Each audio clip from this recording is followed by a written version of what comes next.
Bismillahirrahmanirrahim. Alhamdulillahirabbil alamin wa bihi nasta'in ala umurid dunya waddin wassalatu wassalam ala asyrafil anbiya wal mursalin sayyidina wa habibina Muhammadin wa ala alihi wa sahbihi ajma'in. Qala al-musannif al-imam Abu Hamid Al-Ghazali rahimahullah wa nafa'ana bi ulumih. Fa in qulta falazzatur ru'yah in kana laha nisbatun ila lazzatil ma'rifah fa hiya qalilatun wa in kana adhafaha lianna lazzatal ma'rifati fid dunya dha'ifatun fatadhafuha ila haddin qarib la yantahi bil quwwati ila ay yastahqira sa'ira lazzatil jannati biha.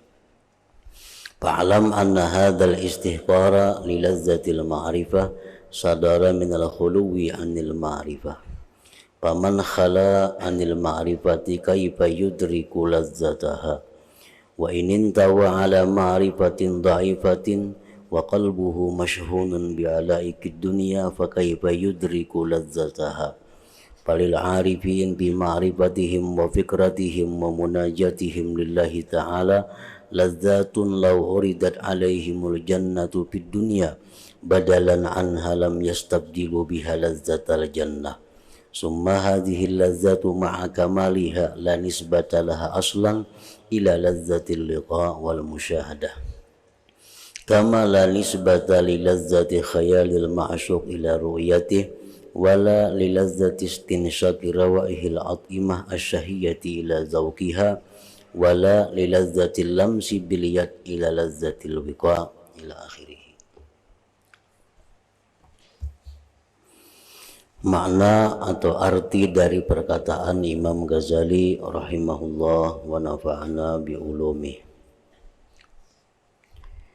Jikalau kamu mengatakan bahwa lezatnya ru'yat melihat Allah, jikalau ada baginya bandingan pada lezatnya ma'rifat, maka lezatnya ma'rifat itu sedikit. Meskipun lezatnya itu berlipat ganda, karena lezatnya ma'rifat di dunia itu lemah, maka berlipat gandanya itu kepada batas yang dekat, yang tidak sampai pada kekuatan, yang sampai memandang inting lezatnya surga dan lain sebagainya yang ada pada surga itu. Nah, ini ada orang yang berpendapat bahwa melihat Allah di dalam surga itu satu kenikmatan, satu kelezatan yang lezatnya itu beberapa kali lipat dibanding dengan lezatnya ma'rifat di dalam dunia, yang kelezatannya melihat Allah di surga itu beberapa kali lipat melebihi kelezatannya ma'rifat. Namun katanya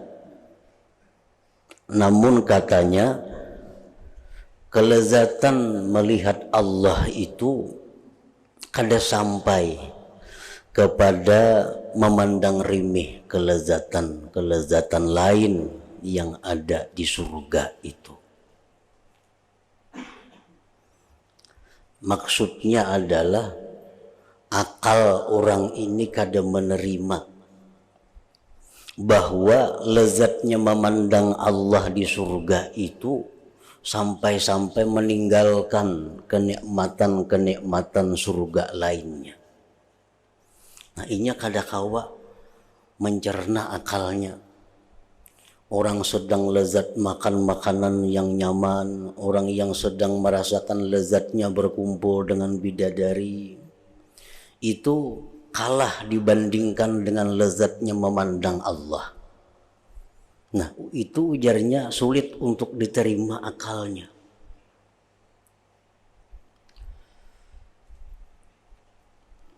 Lalu bagaimana orang yang beranggapan demikian ini?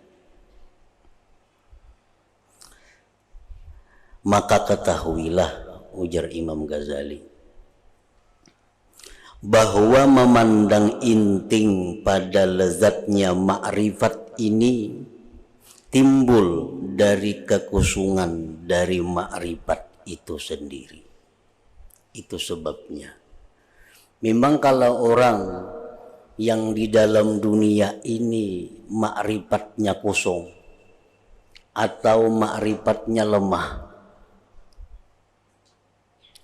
maka dia pasti tidak akan bisa menerima bahwa kelezatan ma'rifat itu lebih daripada kelezatan-kelezatan panca indera lain.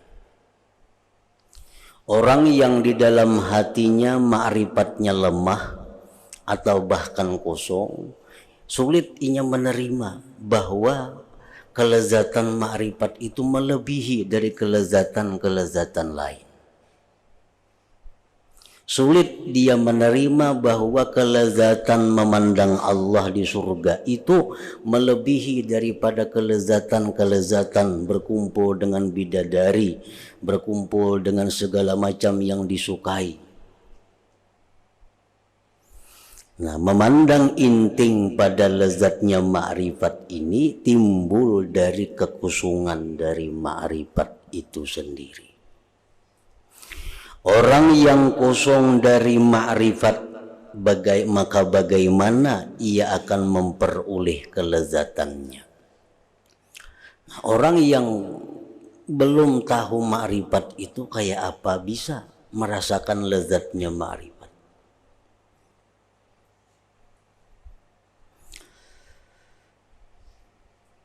Orang yang kosong dari ma'rifat, maka bagaimana ia akan memperoleh kelezatannya? Jikalau ia terlipat atas ma'rifat yang lemah, sedangkan hatinya dipenuhi dengan segala hubungan dunia, maka bagaimana ia memperoleh kelezatannya? Atau ia ada ma'rifat tapi lemah, kemudian dipenuhi dengan hubungan-hubungan duniawi. Nah, mana mungkin dia merasakan kelezatan ma'rifat itu? Maka bagi orang-orang arifin dalam ma'rifahnya, pikirannya dan munajatnya kepada Allah Ta'ala, mereka merasakan kelezatan-kelezatan. Jikalau ditawarkan kepadanya surga di dunia sebagai pengganti ma'rifahnya, niscaya ia tidak mau menggantikan ma'rifat itu dengan kelezatan surga. Kemudian kelezatan ini beserta kesempurnaannya tidaklah ia sekali-kali sebanding dengan kelezatan bertemu Allah Ta'ala dan musyahadah. Orang yang sudah merasakan kelezatan ma'rifat kepada Allah sewaktu dia dalam dunia, dia tidak akan menukarkan kelezatan ma'rifat itu dengan kelezatan-kelezatan duniawi lainnya. Orang yang sudah merasakan betapa nyamannya, betapa bahagianya ma'rifat kepada Allah itu, inya kadang merupakan lawan kesenangan-kesenangan dunia lain. Nah, demikian pula orang yang di surga itu merasakan kelezatan bertemu Allah, inya kadang merupakan dengan kelezatan-kelezatan surga lain seperti makanan, buah-buahan, bidadari dan sebagainya.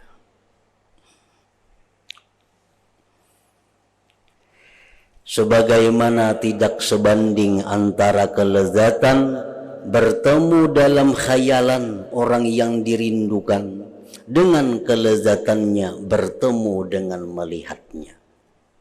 Kadang-kala dibandingkan, kita menghayalkan seseorang yang kita cintai, yang kita rindui, kita menghayalkan kehadirannya, kita menghayalkan sedang berhadapan dengannya, itu sudah satu kenikmatan.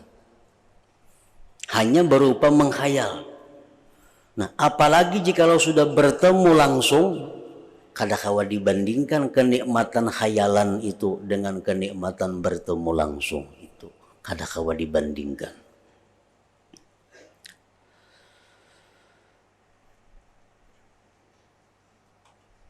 Tidak sebanding antara kelezatan menghirup bau makanan yang diingini dengan lezatnya merasakan.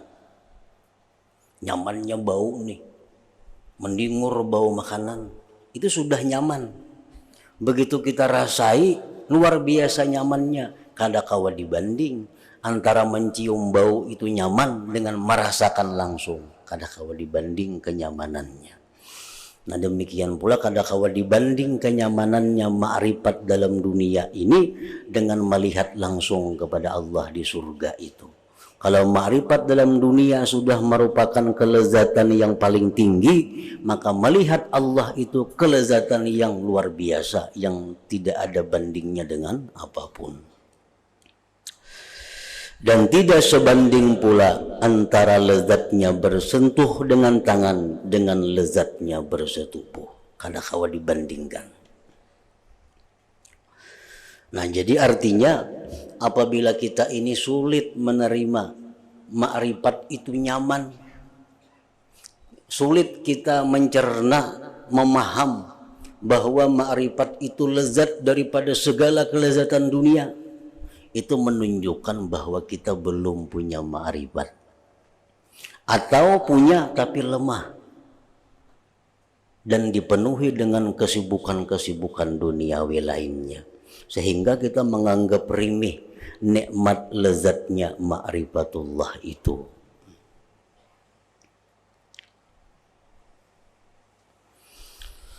Untuk menampakkan besarnya keterpautan antara keduanya itu tidak mungkin kecuali dengan membuat contoh.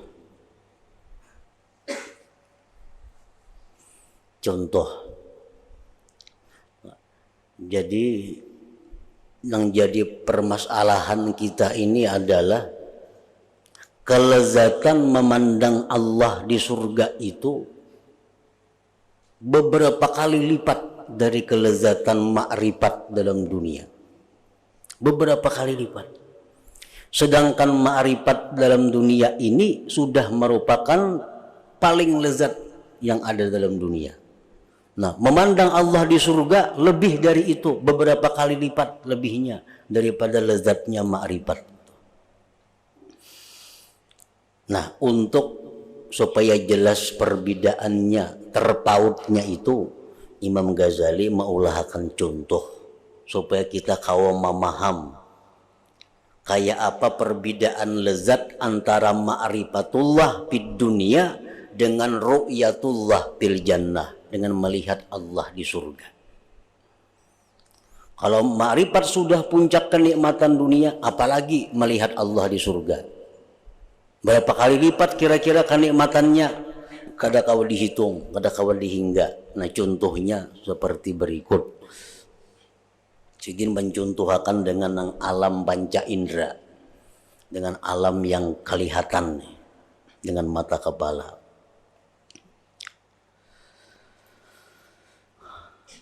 Untuk menampakkan besarnya keterpautan antara keduanya itu tidak mungkin kecuali dengan membuat contoh, maka kami mengatakan lezatnya memandang kepada wajah yang dirindukan di dunia itu bisa berlebih kurang dengan beberapa sebab.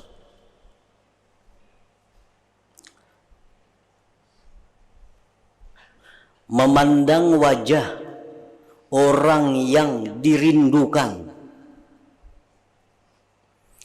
memandang muha orang yang dirindukan, itu tentu lezat, tentu nyaman. Tapi nyamannya memandang kepada wajah yang dirindukan itu berbeda-beda, tergantung keadaan-keadaannya. Pertama, adalah karena kesempurnaan cantik dan kurang cantiknya sesuatu yang dirindukan. Karena sesungguhnya memandang kepada yang lebih cantik itu sudah pasti lebih sempurna.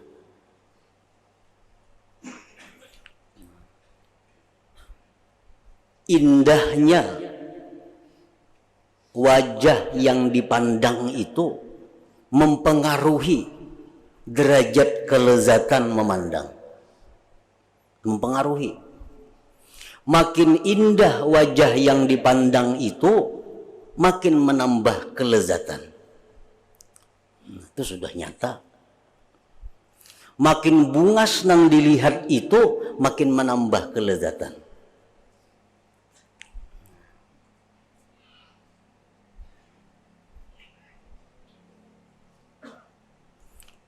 Nang tak kurang bungas, tak kurang juga kelezatannya.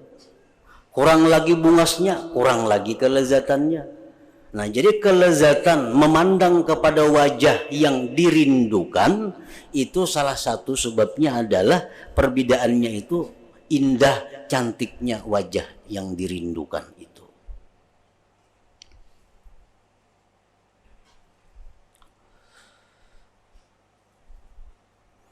Adalah kesempurnaan cantik dan kurang cantiknya sesuatu yang dirindukan. Karena sesungguhnya memandang kepada yang lebih cantik itu sudah pasti lebih sempurna.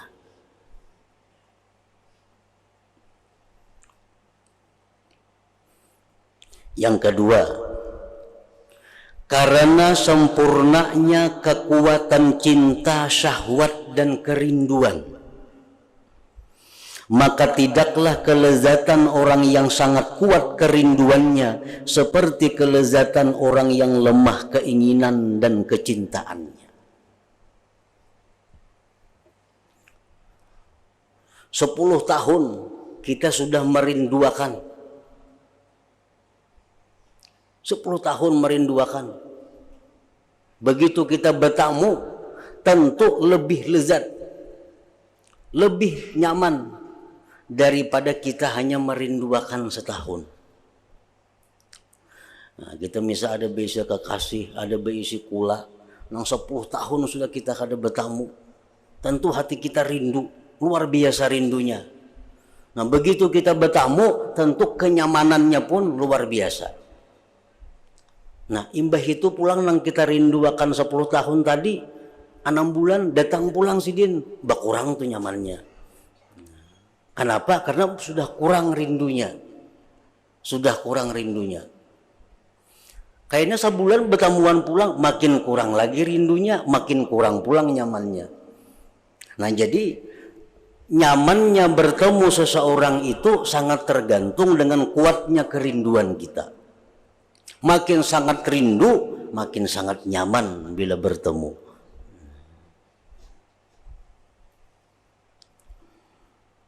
Yang ketiga, sempurnanya idrak. Maka tidaklah kelezatan dengan melihat orang yang dirindukan dalam kegelapan atau di belakang tirai yang tipis atau dari jauhnya, seperti kelezatan dengan idrak pada jarak yang dekat tanpa tirai dan ketika sempurnanya cahaya terang. Dan tidaklah idrak kelezatan tidur bersama dengan pakaian yang menghalangi seperti idraknya kelezatan dengan tiada pakaian sama sekali.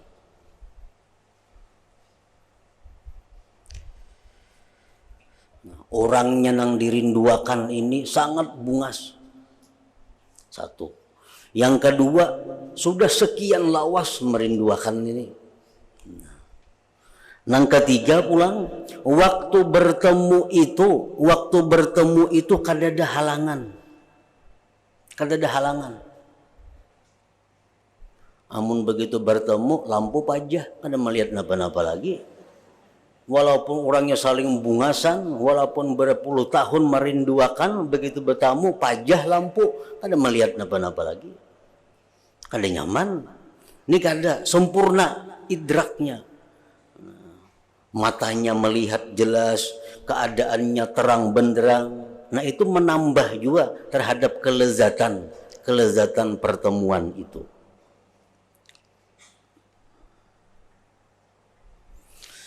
Yang keempat, tertolaknya semua penghalang yang mengganggu dan penyakit-penyakit yang menyibukkan hati. Maka tidaklah kelezatan orang yang sihat yang kosong dari kesibukan, yang semata-mata hanya memandang kepada yang dirindui, seperti kelezatannya orang yang takut yang terkejut, atau orang yang sakit yang merasa sakit, atau orang yang sibuk hatinya dengan sesuatu dari segala macam kepentingan. Nah, salah satu lagi yang keempat yang menentukan kelezatan memandang itu, bahwa adalah tidak ada yang mengganggu dia daripada penyakit atau hal-hal lainnya. Walaupun orangnya sangat bungas, walaupun sudah sekian lama kita rindukan, walaupun terang benderang kalau ada kegelapan, tapi rahatan sakit gigi kita rinyut-rinyut. Nah, nyamanlah kita. Rahatan gigi sakit rinyut-rinyut. Kada nyaman juga betamun itu. Artinya kada senyaman nang kita sihat. Nah itu perbandingan kita sesama manusia dan kita kepada Allah Subhanahu wa ta'ala.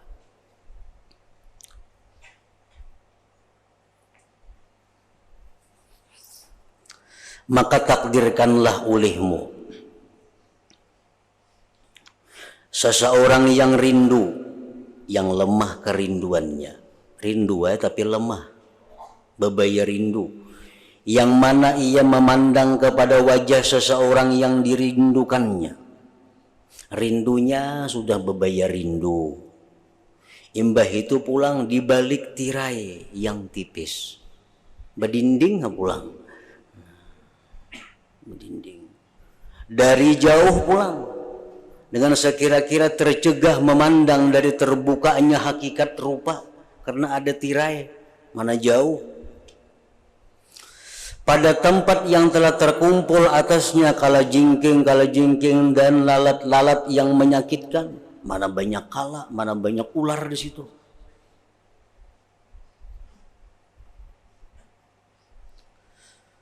Dan yang menjingkilkan hatinya,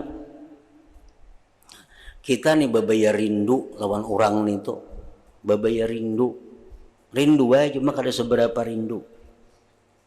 Sekali bertemuan, sekalinya batirai pulang. Imbah batirai itu jauh pulang, beberapa meter. Di tempat kita berdiri itu banyak samut nahut gatal, saling badak macam-macam.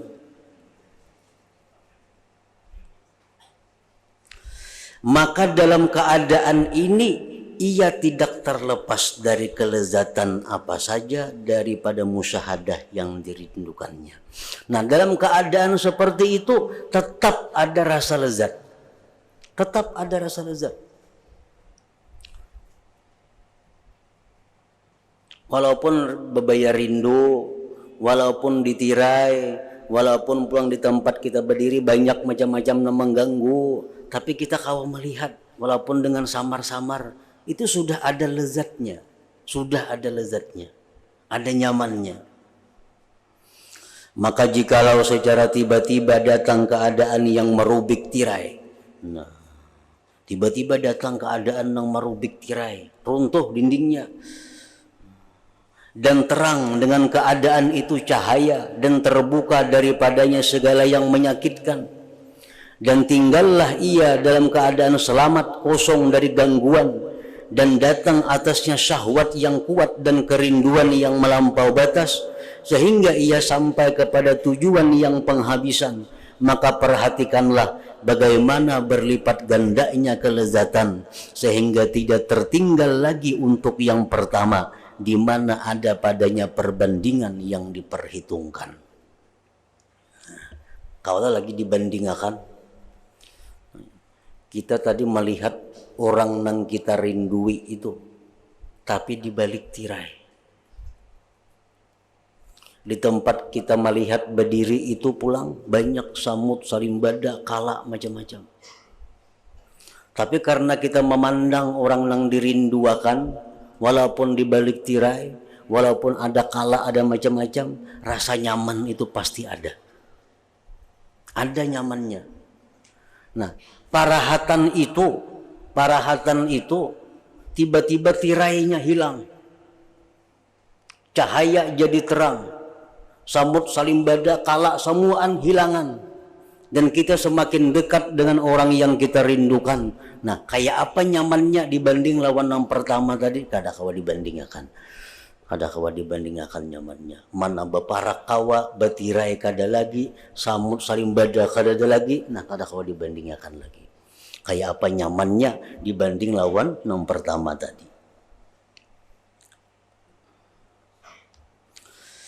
Maka sebagaimana halnya yang demikian pahamilah akan perbandingan antara lezatnya memandang kepada lezatnya ma'rifah. Nah, inilah perbedaannya. Ma'rifat itu dalam dunia kita ini kepada Allah sudah lezat.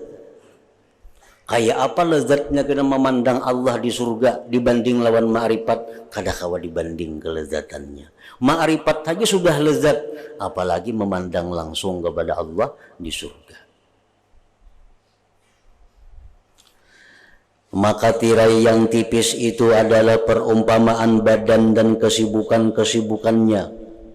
Kalajengking dan lalat-lalat adalah perumpamaan syahwat-syahwat, keinginan-keinginan yang sangat kuat pada manusia, daripada lapar, haus, marah, kesedihan, kesusahan, dan lemah nafsu keinginan. Dan kecintaan itu perumpamaan keterbatasan diri di dunia, kekurangannya dari kerinduan kepada al-mala'il a'la, dan berpalingnya kepada tempat yang serendah-rendahnya, yaitu seperti kelalaiannya anak kecil dari memperhatikan lezatnya menjadi pemimpin dan berpalingnya kepada bermain-main dengan burung pipit. Itu perbandingannya. Orang yang arif, yang makrifat kepada Allah sewaktu hidup di dunia ini, ia sudah merasakan kelezatan. Padahal si arif ini, ia merasa lapar kadang-kadang mencari makanan. Ia hendak menyalurkan nafsunya mencari bini. Ia ada kesibukan-kesibukan lain macam-macam yang diumpamakan kayak kala-kala tadi. Tapi dalam keadaan sesulit sesibuk itu, dengan makrifat yang ada, dia sudah menemukan kelezatan. Itu perbandingannya. Orang yang ma'rifat, meskipun ma'rifatnya di dunia kuat, maka ia tidak terlepas dari gangguan-gangguan ini. Lapar, haus, susah, sedih. Dan tidak terlupa sama sekali, ia sunyi daripadanya.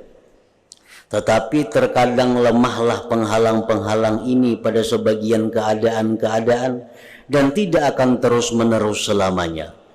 Maka secara pasti tampak nyata dari keelukan ma'rifat sesuatu yang mengherankan akal dan besarnya kelezatannya, di mana hati hampir-hampir pecah karena kebesarannya. Akan tetapi adalah yang demikian itu seperti kilat yang menyambar dan sedikit sekali yang terus-menerus. Bahkan datang daripada gangguan-gangguan pikiran-pikiran dan geritik-geritik yang menganjurkan dan menyusahkan. Dan ini adalah suatu kepastian yang terus-menerus dalam kehidupan yang fana ini. Nah, kehidupan yang fana di alam dunia, baik orang yang arif nang ma'rifat atau orang nang kada ma'rifat, itu pasti mengalami kesusahan. Kenapa? Karena memang hidup di dunia ini tempatnya kesusahan. Jadi orang yang arif itu mereka merasakan susah, merasakan lapar, merasakan sedih, merasakan kesibukan-kesibukan urusannya. Nah, sebenarnya itu mengganggu dengan ma'rifatnya.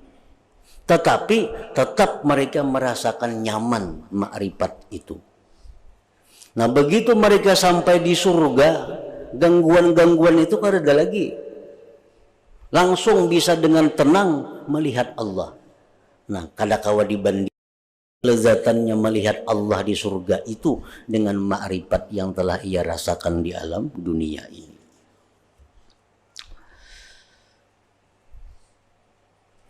Maka senantiasa kelezatan ini menyusahkan kehidupannya sampai mati. Dan hanya saja kehidupan yang baik adalah sesudah mati. Dan hanya saja kehidupan yang hakiki adalah kehidupan di akhirat. Allah Ta'ala berfirman, wa inna daral akhirata lahiyal hayawan law kanu ya'lamun. Artinya dan sesungguhnya kehidupan di akhirat itulah kehidupan yang sebenarnya jikalau mereka mengetahui. Dan setiap orang yang sampai kepada tingkatan ini maka sesungguhnya ia mencintai bertemu kepada Allah Ta'ala. Orang yang sudah merasakan lezatnya ma'rifat ini, inya cinta, inya ingin bertemu Allah. Ia menyukai mati dan tidak membencinya. Inya hendak lakas mati itu, karena dengan mati dia akan bertemu Allah secara langsung. Kecuali dari segi menunggu-nunggu bertambahnya kesempurnaan pada ma'rifat. Kalau ada orang yang arif itu, mereka tidak ingin mati. Itu hanya semata-mata karena mereka ingin menambah ma'rifatnya. Agar di akhirat kayaknya bertambah kelezatan memandang kepada Allah. Maka ma'rifat itu seperti bibit dan lautan ma'rifat itu tidak ada tepi. Maka meliputi dengan hakikat kebesaran Allah Ta'ala adalah mustahil. Dan setiap kali memperbanyak ma'rifat kepada Allah, sifat-sifatnya dan af'alnya, dan dengan rahasia-rahasia kerajaannya dan menguat, niscaya banyaklah kenikmatan-kenikmatan di akhirat dan bertambah besar. Sebagaimana manakala banyak bibit dan bagus, niscaya bertambah banyaklah tanaman dan bagus. Dan tidaklah mungkin untuk menghasilkan bibit ini kecuali di dunia, dan tidak ditanam kecuali di dalam hati, dan tidak dipanen kecuali di akhirat. Jadi orang-orang yang arif dengan Allah, yang sudah ma'rifat, mereka minta kepada Allah panjang umur. Untuk apa? Untuk menambah banyak lagi ma'rifatnya di dalam dunia ini. Oleh karena itulah Rasulullah SAW bersabda, Abdalus sa'adat tulul umur fi ta'atillah. Artinya kebahagiaan yang paling utama adalah panjang umur di dalam taat kepada Allah Ta'ala. Karena sesungguhnya ma'rifat itu hanya saja sempurna, menjadi banyak, dan menjadi luas pada umur yang panjang. Dengan mudawamah berfikir, terus menerus berfikir tafakur, tekun dalam mujahadah, memutuskan dari segala macam hubungan dunia, dan mengusungkan diri untuk mencari akhirat. Dan secara pasti yang demikian itu menarik pada waktu yang lama. Barang siapa yang mencintai mati, niscaya ia mencintai mati itu karena ia melihat dirinya berdiri pada ma'rifat, sampai kepada batas kesudahan akhir sesuatu yang menggembirakan baginya. Dan barang siapa yang membenci kepada mati, maka ia membencinya karena ia bercita-cita supaya bertambah ma'rifat, yang hasil baginya dengan panjang umur, dan ia melihat dirinya taksir kurang dari apa yang dikandung oleh kekuatannya jikalau ia berumur panjang. Maka inilah sebab tidak senang kematian dan mencintainya pada orang yang ahli ma'rifat. Nah, adapun bagi orang-orang lain nang kada ma'rifat, maka pandangan mereka terbatas pada nafsu keinginan dunia. Jika nafsu keinginannya ini luas, niscaya mereka mencintai hidup lama. Nah, kalau orang kada ma'rifat itu, jikalau inya diberi Allah keluasan dunia, inya ingin hidup ini lama untuk menikmati dunia itu. Nah, ini orang nang kada arif dengan Allah. Inya hendak lawas dalam dunia ini karena hendak lawas mencicipi dunia. karena hendak laos berkumpul orang-orang yang dicintainya. Dan jikalau sempit, niscaya mereka berangan-angan mati. Mun hidup susah, segala macam sakit, penyakit banyak, hutang banyak, ini hendak lakas mati. Dan sekalian yang demikian itu adalah ditegah, kada boleh. Dan kerugian yang sumbernya adalah kebuduhan dan kelalaian. Orang yang ingin hidup lama untuk bersenang-senang dunia itu dicela. Orang yang hendak lakas mati karena kesusahan hidup itu pun kada boleh. Itu akibat dari bodoh dan lalai.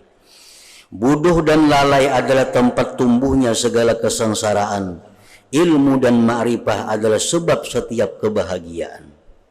Maka kamu mengetahui dengan apa yang telah kami terangkan, arti cinta dan arti rindu. Bahwasanya rindu itu adalah cinta yang sangat kuat. Dan kamu telah mengetahui arti dari kelezatan makrifat. Tahu sudah kita kayak apa kelezatan makrifat itu. Mengetahui arti ru'yah dan arti lezatnya ru'yah melihat Allah. Dan mengetahui keadaan ru'yah itu, melihat Allah itu lebih lezat dari kelezatan-kelezatan yang lain. Tetapi bagi orang-orang yang berakal dan mempunyai kesempurnaan, meskipun yang demikian itu tidak ada bagi orang-orang yang kurang kesempurnaannya, namun orang-orang yang kurang sempurna nya kadada ingin untuk merasakan lezatnya ma'rifat. Nah, orang-orang yang kurang sempurna nya kalau masuk surga itu kada ingin bertemu Allah. Keinginannya hanya menikmati kenikmatan surga.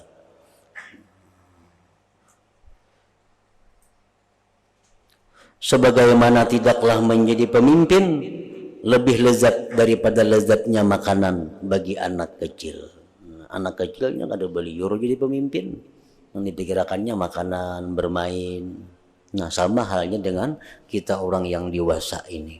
Bila akal kita akal kanak-kanak, kita kada ingin untuk ma'rifat kepada Allah itu.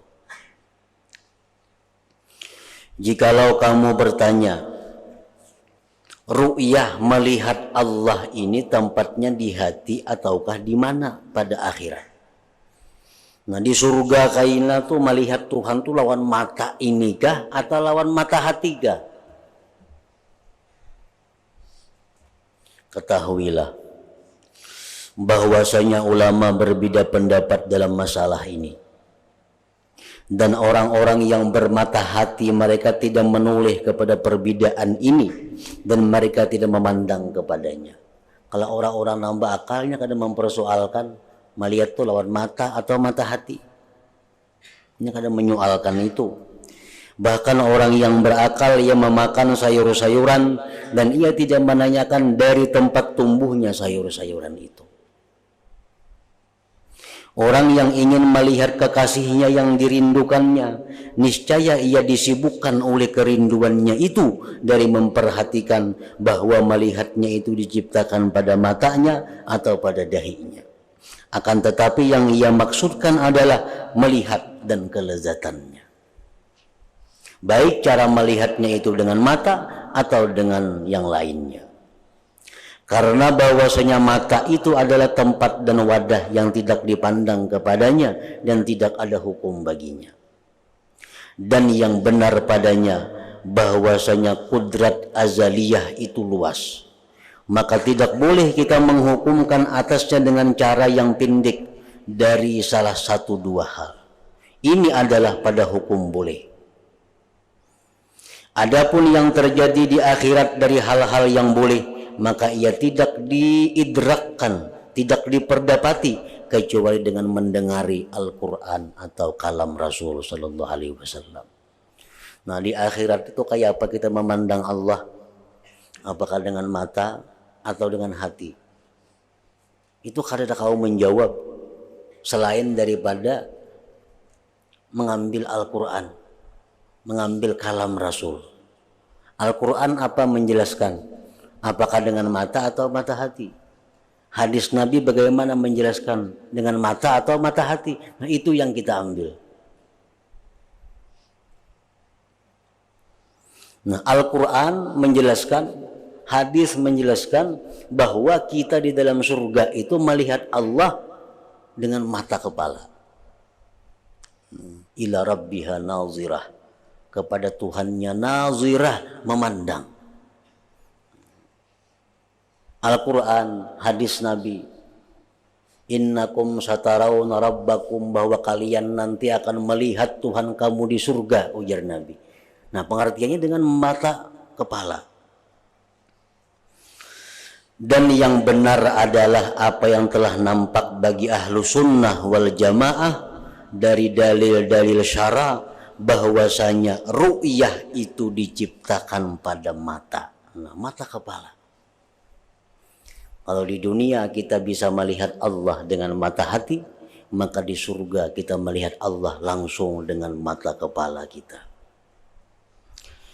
Supaya lafaz ru'yah dan nazar, melihat dan memandang, yang lafaz-lafaz yang lain yang diterangkan dalam syara itu berlaku atas zahirnya. Nah, biasa kan kalau memandang itu dengan mata kepala. Misalnya kita melihatlah tadi ada orang di sini, tentu dengan mata kepala, kadang mohon mata hati. Nah, jadi lafaz itu kembalikanlah kepada zahirnya. Karena tidak boleh menghilangkan yang zahir-zahir kecuali dengan darurat. Kita kada boleh menggunakan lapas-lapas itu daripada makna zahir kepada makna lain kecuali dalam keadaan darurat. Nah, sedangkan Al-Quran, hadis menyatakan bahwa kita dalam surga itu melihat Tuhan, berarti melihat secara zahir dengan mata kepala ini.